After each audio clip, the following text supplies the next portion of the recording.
Siz bilan qachon uchrashgandik? 3 yilcha oldin. 3 yil oldin. Nima bilan keluvdingiz?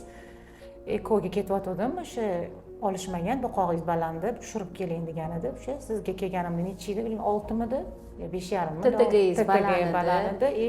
Shitavitkasi baland chiqqan edi. Keyin bular sizga kelib, o'sha tushirib bergansiz. Keyin Tushganingizdan keyin protokolga oldi. Shu bittada ushladi embrion. hozir bolangiz qandoq? 3ga kiradi yaqinda.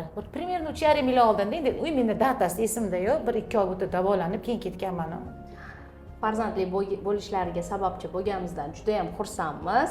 Ilohim umri uzoq bo'lsin. Agar ekoga tayyorlanayotgan bo'lsanglar, gormonlarni to'g'irlashi, TTGni normaga keltirishi hisobga olinglar. Chunki Turkiyada ham, Izraelda ham, Rossiya, Qozog'istonda ham agarda gormonlar joyida bo'lsa, eko olishmaydi. Ekoga o'shaning uchun oldin endokrinolog xulosasini olib, keyin ketish kerak bo'ladi. Embrion ushamas ekanda, anaqa vykitish bo'lar ekanda.